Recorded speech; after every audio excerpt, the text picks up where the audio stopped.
Hello students, very good morning. तो मैं हूँ प्रशांत गौतम। आई होप आप सब स्वस्थ होंगे, मस्त होंगे और बढ़िया होंगे। तो चलिए, आज हम जो है पास्ट कंटिन्यूअस का जो अफर्मेटिव सेंटेंस हमने पढ़ चुके हैं और आज हम पढ़ेंगे पास्ट कंटिन्यूअस का नेगेटिव सेंटेंस। तो आज हम उसके बारे में अच्छे से अध्ययन करेंगे। कृपया आप हमारे वीडियो में लास्ट तक बने रहिएगा और जो आपको इस सेंटेंस से रिलेटेड जितने भी डाउट हैं वो सब आज इस वीडियो लेक्चर में क्लियर होने वाले हैं। तो चलिए अब हम अपना लेक्चर स्टार्ट करते हैं। ठीक, आज हम कौन सा सेंटेंस पढ़ेंगे भैया? आज की डेट है 14/12/2025। 14/12/2025। तो आज हम कौन सा सेंटेंस पढ़ेंगे? नेगेटिव सेंटेंस पढ़ेंगे। क्या दूसरा जो टाइप है वो हम क्या पढ़ेंगे? नेगेटिव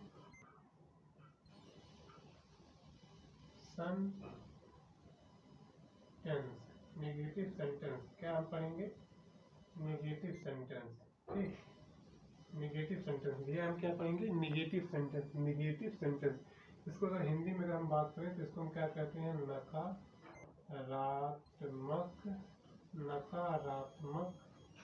नकारात्मक वाक्य। हिंदी में इसको क्या कहते हैं? नकारात्मक वाक्य। ठीक, इसको हम क्या कहेंगे? नकारात्मक वाक्य। मीन्स वाक्य में हमेशा नॉट का प्रयोग होगा, नहीं का प्रयोग होगा, तब हम उसको क्या कहेंगे? नकारात्मक वाक्य। तो चलिए अब जो है हम इसका जो है बेसिक जो मेथड है वो हम आपको लिखकर समझा दे रहे हैं। उसके बाद अब हम ट्रांसलेशन करते हैं। इसका बेसिक मेथड क्या भैया? इसका बेसिक जो मेथड है ये क्या हो जाएगा? सब्जेक्ट फिर वाज, फिर क्या हो जाएगा? वेयर, फिर नॉट, फिर वर्ब की फर्स्ट फॉर्म, उसमें आईएनजी और फिर प्लस ऑब्जेक्ट। ठीक, क्या हो जाएगा? Subject was were, not verb की फर्स्ट फॉर्म प्लस वर्ब की फर्स्ट फॉर्म और क्या हो जाएगा? ऑब्जेक्ट हो जाएगा। ठीक, तो ये हमारा क्या हो गया? ये बेसिक स्ट्रक्चर ये हमारा बनकर तैयार हो गया। ठीक, क्या हो गया? ये हमारा बेसिक स्ट्रक्चर बनकर ये तैयार हो गया। ये हमारा बेसिक स्ट्रक्चर बनकर ये हमारा तैयार हो गया। अब हम इसके बेसिस पे अब हम जो है क्या करेंगे? ट्रांसलेशन करेंगे। एक बार हम और बता दें कि इस टेंस की मतलब पास्ट कंटिन्यूअस टेंस की अगर पहचान की अगर हम बात करते हैं तो उसके वाक्य के अंत में रहा था, रही थी, रहे थे आदि आते हैं तो क्या हो जाएगा? पास्ट कंटिन्यूअस टेंस हो जाएगा। ये तो पास्ट कंटिन्यूअस टेंस की पहचान है। अब जो है उसमें जो हेल्पिंग वर्ब जो लगती है वो क्या हो जाती है? वाज और वेयर। ही, सी, इट, आई और नेम के साथ वाज का प्रयोग, वाज हमेशा लिखेंगे।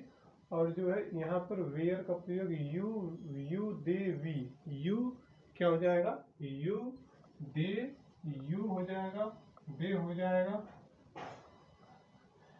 You they we. ठीक, तो अब ये जो है ये हमारा ये हम आपको बेसिक जो इसका जो रूल होता है वो आपको क्लियर कर दें। अब जो है अब हम ट्रांसलेशन कर रहे हैं। जैसे अगर हम कह दें कि वह सच नहीं बोल रहा था। ठीक, क्या हम कह दें? यह पहला सेंटेंस अगर हम लिखें कि वह सच नहीं बोल रहा था। वह सच नहीं बोल रहा था। अब देख लीजिए यहाँ पर नहीं आ गया ना।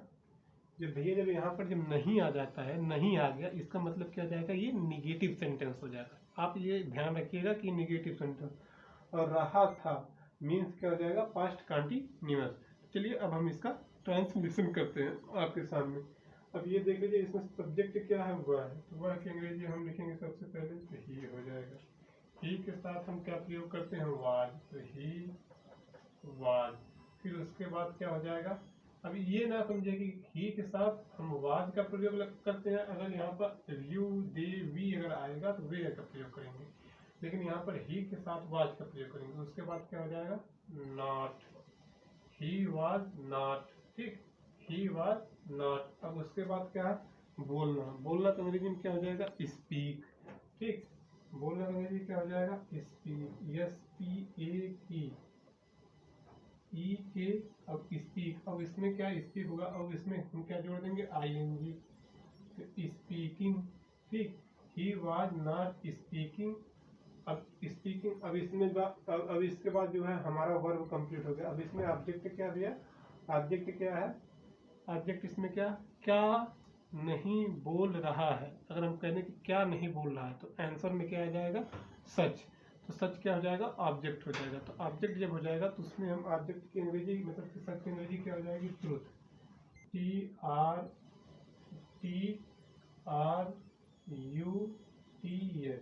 ट्रूथ, ठीक। तो ये हमारा सेंटेंस बनकर कंप्लीट हो गया। ये हमारा सेंटेंस बनकर कंप्लीट हो गया। अब अगर हम कह दें कि मैं खाना नहीं खा रहा था, मैं खाना नहीं खा रहा था, अब इसका ट्रांसलेशन करना है। तो अब हम ये लिख के हम आपको बता रहे हैं कि जो है अगर हम बात करें कि मैं खाना नहीं खा रहा था, मैं खाना नहीं खा रहा था, मैं खाना नहीं खा रहा था। अब यहाँ पर देख लीजिए नहीं आ गया ना, जब भैया जब यहाँ पर नहीं आ गया तो क्या हो जाएगा, निगेटिव सेंटेंस हो जाएगा ना। आपको समझ में तो आ ही रहा होगा ना, यहाँ पर नहीं आ गया तो निगेटिव सेंटेंस हो जाएगा। तो अब निगेटिव सेंटेंस आप भी एक बार बनाने का प्रयत्न जरूर करिएगा। हम तो यहाँ पर आपको सिखा रहे हैं, पढ़ा रहे हैं और समझा भी रहे हैं, लेकिन एक बार आप भी अपने से ट्राई करिएगा। अगर आप स्वयं करेंगे तो आपको जल्दी से इसकी जो है बेटर अंडरस्टैंडिंग होगी, ठीक। तो चलिए अब हम इसका ट्रांसलेशन करते हैं। जैसे अब आई मतलब मैं की अंग्रेजी क्या हो जाएगी, आई, और आई के साथ हम क्या प्रयोग करेंगे, वाज, ठीक। तो मैं की अंग्रेजी क्या हो जाएगी, आई, उसके बाद क्या हो जाएगा, वाज, आई वाज, और उसके बाद आई वाज। अब उसके बाद जो है यहाँ पर सब्जेक्ट हो गया, ये हेल्पिंग वर्ब हो गई। अब उसके बाद क्या कर देंगे, नॉट लिख देंगे, आई वाज नॉट, ठीक, आई वाज नॉट। अब खा रहा था मतलब खाना, खाना की अंग्रेजी क्या हो जाएगी, ईट, ईट, ठीक। अब ईट हो गया, वर्ब की फर्स्ट फॉर्म ईट। अब उसमें हम क्या जोड़ देंगे, आईएनजी, ईटिंग, तो क्या हो जाएगा, आई वाज ईटिंग, और I was eating food. Object क्या हो जाएगा भैया, अब क्या खा रहा था, अगर हम प्रश्न करें क्या खा रहा था तो उसमें उत्तर आ जाएगा खाना। तो खाना को अंग्रेजी में क्या कहते हैं, खाना को अंग्रेजी में क्या कहते हैं, फूड। तो ये हमारा जो है सेंटेंस कंप्लीट हो गया। ये हमारा ये सेंटेंस ये हमारा कंप्लीट हो गया कि I was not eating food, ठीक। अगर हम तीसरे सेंटेंस की बात करें तो अगर हम कहने कि मैं अंग्रेजी नहीं बोल रहा था, ठीक। अगर हम क्या कहने कि भैया कि मैं अंग्रेजी नहीं बोल रहा था, तो अब उसका ट्रांसलेशन कैसे करते हैं उसका, अब उसको समझिएगा। अगर मैं तीसरी की अगर बात करूं कि मैं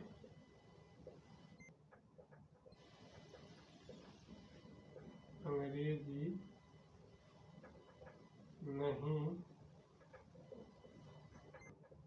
बोल रहा था, मैं अंग्रेजी नहीं बोल रहा था। अब इसका जो है इसका हम ट्रांसलेशन करते हैं कि मैं अंग्रेजी नहीं बोल रहा था। अब यहाँ पर देख लीजिए नहीं आ गया ना, तो ये क्या हो जाएगा भैया, निगेटिव सेंटेंस हो जाएगा ना। निगेटिव जहाँ नहीं आएगा वो निगेटिव सेंटेंस हो जाएगा। तो चलिए अब हम इसका ट्रांसलेशन करते हैं। अब ये मैं क्या है, मैं भैया मैं सब्जेक्ट है, सब्जेक्ट की अंग्रेजी सबसे पहले लिखेंगे। मैं की अंग्रेजी क्या हो जाएगी, आई।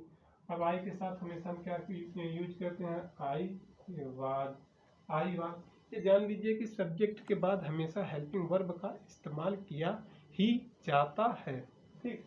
तो आई वाज, अब उसके बाद आई वाज के बाद क्या यहाँ पर जोड़ देंगे, नॉट, आई वाज नॉट। अब बोलना का क्या हो जाएगा, बोलना, बोल रहा था, तो बोलना का अंग्रेजी क्या हो जाएगा, स्पीक, स्पीक। तो बोलना का अंग्रेजी क्या हो जाएगा, स्पीक। अब उसमें हम क्या जोड़ देंगे, आईएनजी, स्पीकिंग।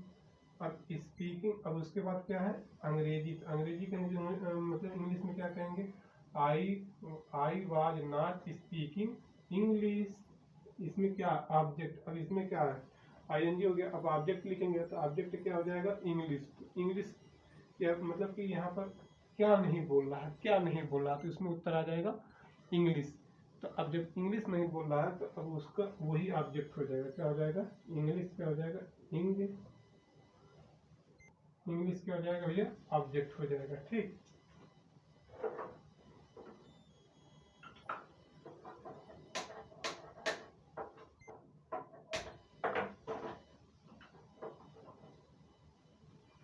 इंग्लिश क्या हो जाएगा, ऑब्जेक्ट हो जाएगा। अब जो है थोड़ा देखें वीडियो कितनी लंबी हो गई,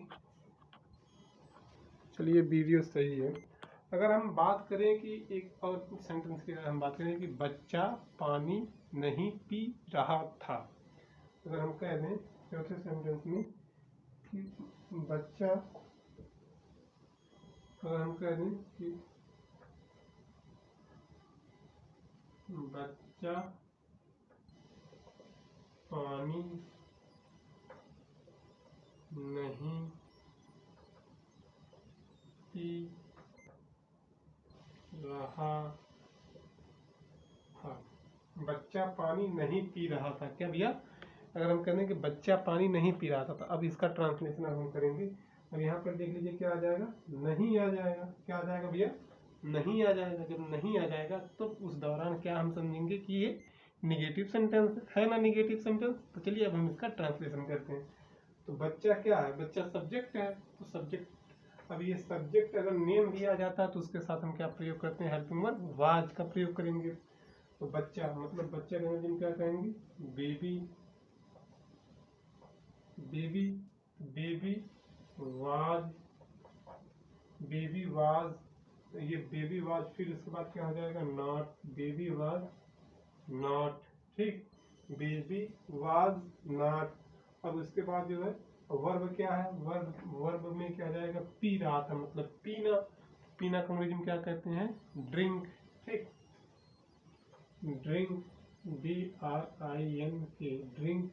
अब इसमें क्या ING जोड़ देंगे तो हो जाएगा क्या, ड्रिंकिंग, ड्रिंकिंग। ठीक, ड्रिंकिंग। अब उसके बाद जो है क्या पी रहा था, अगर ऑब्जेक्ट क्या, देख लीजिए, अगर ऑब्जेक्ट का नहीं पता चलता है, अगर आपको ऑब्जेक्ट नहीं समझ में आता है, तो जो सेंटेंस जो दिया रहता है वो वहाँ पर आप अगर क्या से प्रश्न करते हैं तो जो उसका उत्तर आता है वही क्या हो जाता है, ऑब्जेक्ट हो जाता है। जैसे वह क्या पी रहा था, वो क्या नहीं पी रहा था, अगर हम कहने को वह क्या पी रहा था, वह क्या नहीं पी रहा था, तो उसका उत्तर आ जाएगा क्या, आंसर क्या आ जाएगा, पानी।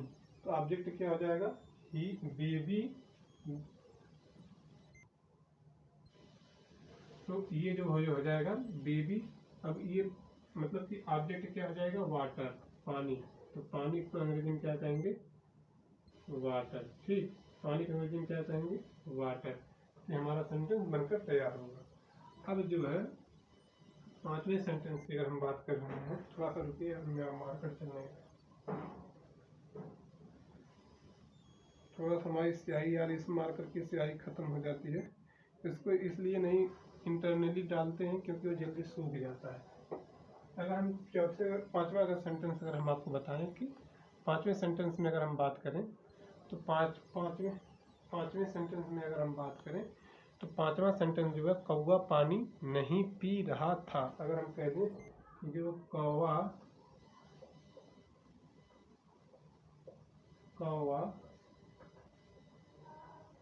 पानी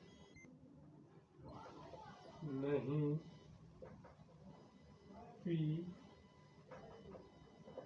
रहा था। ठीक, अगर हम कह दें कि कौवा पानी नहीं पी रहा था, तो अब देख लीजिए यहाँ पर क्या हो जाएगा कि यहाँ पर भैया नहीं आ गया ना, नहीं आ गया मतलब निगेटिव सेंटेंस। और यहाँ पर रहा था, रहा था का मतलब क्या हो जाएगा, रहा था का मतलब क्या हो जाएगा, पास्ट कंटिन्यूअस टेंस। तो चलिए अब हम इसका ट्रांसलेशन करते हैं। ये कौवा क्या है, कौवा भैया क्या है, सब्जेक्ट है। तो सब्जेक्ट की अंग्रेजी हम यहाँ पर लिख देंगे the crow, CRO, crow. Crow was मतलब कि सब्जेक्ट, फिर हेल्पिंग वर्ब वाज हो जाएगा, क्रो वाज, फिर यहाँ पर नॉट, अब पीना का अंग्रेजी क्या हो जाएगा, ड्रिंक, पीना का अंग्रेजी क्या हो जाएगा, ड्रिंक। ठीक, DRINK, ड्रिंक, और उसमें हम क्या जोड़ देंगे ING, तो हो जाएगा क्या, ड्रिंकिंग। अब ये देख लीजिए ड्रिंकिंग, अब वही चीज जैसे बच्चा पानी नहीं पी रहा था वैसे कौवा पानी नहीं पी रहा था, सब सेंटेंस सेम है। तो ड्रिंकिंग वाटर, वाटर। तो अभी हम जो है आपको हम क्या कर रहे हैं कि अभी जो है हम क्या कर रहे हैं, अभी हम आपको जितने भी बेसिक मतलब जितनी भी बेसिक नॉलेज है वो हम आपको देने का प्रयत्न कर रहे हैं, ताकि आप अच्छे से सेंटेंस कैसे बनता है, सब्जेक्ट ऑब्जेक्ट वर्ब क्या होता है उसके बारे में आपको अंडरस्टैंडिंग हो जाए। उसके बाद कितना भी बड़ा सेंटेंस रहेगा तो आप उसको छोटे छोटे खंडों में कर जो आप उसको छोटे छोटे खंडों में करके आप उसको सीख सकते हैं। ठीक, तो यार हम निरंतर जो है हम आपको वीडियो प्रोवाइड कर रहे हैं। प्लीज़ यार अगर आप हमारे वीडियो को देख रहे हैं, अगर आप उससे कुछ सीख रहे हैं तो प्लीज़ वीडियो को लाइक कर दीजिएगा, चैनल को सब्सक्राइब कर दीजिएगा और शेयर करना मत भूलिएगा। चलिए, all the best, thank you.